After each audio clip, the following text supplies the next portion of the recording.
Ladies and gentlemen, today we will be addressing a very controversial and long debated matter. Is Jesus Christ God? Not just the Son of God, but God Himself.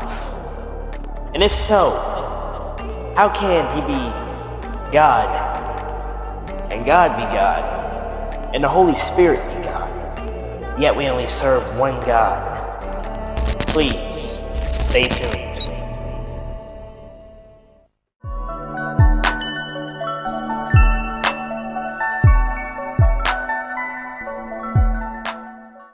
Hello everyone, and welcome back to Bible Verse of Truth. First of all, let me just say that this setup, I'm sure if you've seen my previous videos, it's very noticeable. This is a different setup.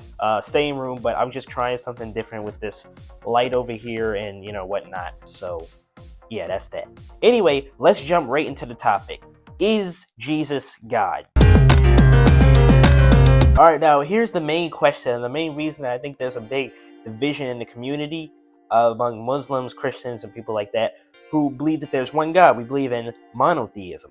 And so, if there's one God and we've served the Father, how can Jesus also be God?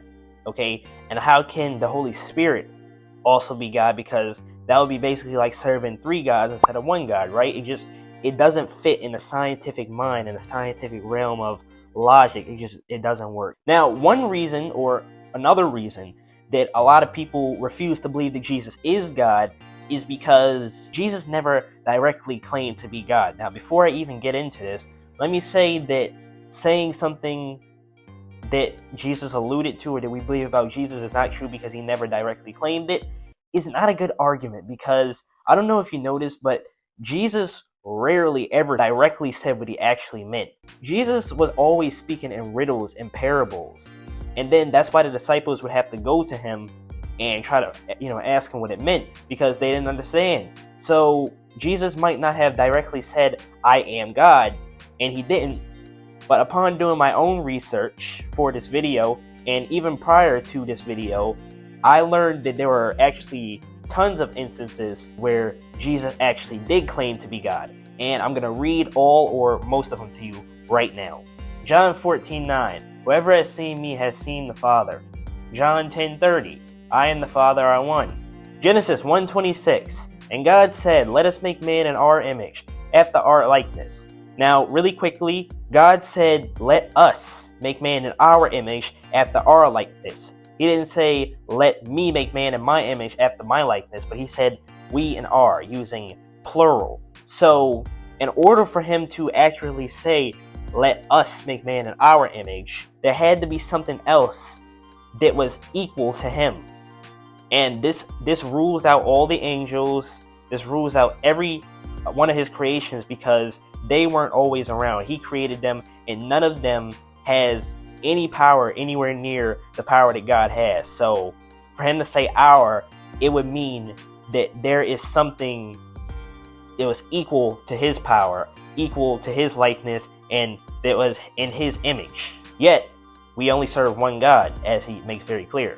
So moving on, Revelation 19:10, this is John's interaction with an angel. Then I fell down at his feet to worship him, but he said to me, you must not do that. I am a fellow servant with you and your brothers who hold the testimony of Jesus. Worship God. Acts 25:26. When Peter entered, Cornelius met him and fell down at his feet and worshipped him. But Peter lifted him up, saying, stand up, I too am a man. John 20:28-29. Thomas answered him, my Lord and my God. Jesus said to him, have you believed because you have seen me? Blessed are those who have not seen and yet have believed. I just want you to see the pattern here. Someone gets down to worship an angel, and the angel says, don't worship me, I'm only a servant. And then a man gets down to worship a man, and the man says, don't worship me, I'm only a servant. They say worship God. But when Thomas worshiped Jesus by calling him God, Jesus didn't say, don't worship me, I'm only a servant. So basically, he accepted that. That wasn't an overlook. He did not notice that Thomas just called him God. No. He heard him call him God, and he said, have you believed because you've seen me? Blessed are those who have not seen, yet have believed. So, moving on, Exodus 3:14. And God said unto Moses, I am that I am. John 8:58. Jesus said unto them, Truly, truly, I say to you, before Abraham was, I am. God told Moses, I am that I am. According to my knowledge, that means he always existed. He wasn't created. He's eternal. He is. He always existed. And I'm convinced that just like human beings didn't always exist, we were created. I'm convinced that angels didn't always exist. Satan didn't always exist. All living creatures, God created them. And so Jesus, by saying that I am, he's claiming that he was always around. In other words, he wasn't created by God. And God created everything.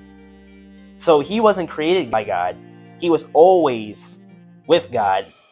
Or in other words, by saying I am, he was always God. So ladies and gentlemen, to answer the long debated question with these examples that I just gave you, yes, I am 100% convinced that Jesus Christ is God. I'm also convinced that the Holy Spirit is God. Now, I saw somebody on the internet. I didn't catch their name. I don't know who they were. So I can't take credit for this because it's not my words, but it's really great and I really want to share it. Somebody explained the Trinity in one of the best ways I've ever heard it. They said, Father, the Son, and the Holy Spirit, the Trinity, God, it's like human beings. It's what you see right now is my body. But inside of me is my soul. And inside of me is my spirit.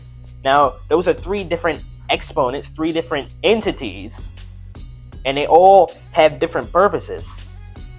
But they don't make up three people. They make up one person. And I'm convinced that this is just like when God said, let us make man in our image and our likeness. Just like God has three entities, he gave us three entities. A body, a soul, and a spirit. The Father, the Son, and the Holy Spirit. Now, how? I live in the scientific realm. I don't understand the spiritual realm. So anything beyond that, I'm sorry. If you want an explanation, you're going to have to go to God himself because I can't explain it. I believe that there's a specific historical point in time where Jesus became the Son of God. Please don't cancel me. Let me explain first. John 3:16. For God so loved the world that he gave his only begotten Son, that whosoever believeth in him shall not perish, but shall have everlasting life. Now, to beget, or whatever the plural term of begot is, to beget means to conceive, to have a child. God always existed. Jesus always existed because before Abraham was, I am. To beget means that you're doing an act. You're begetting, you're conceiving a child. And it says that God begat Jesus.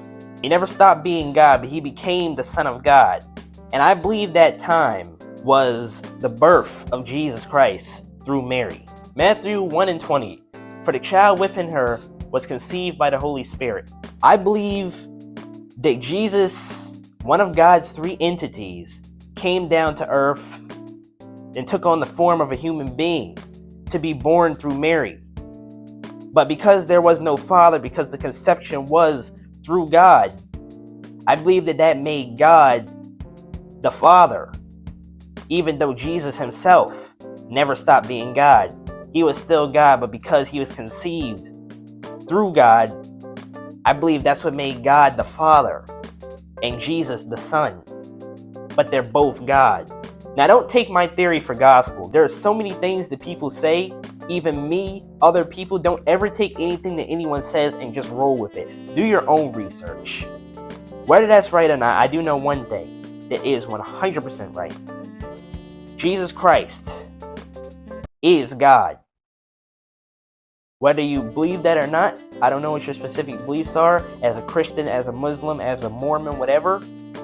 But the fact is, Jesus Christ is God. If you leave out Jesus Christ, you leave out God. And if you leave out the Holy Spirit, you leave out God.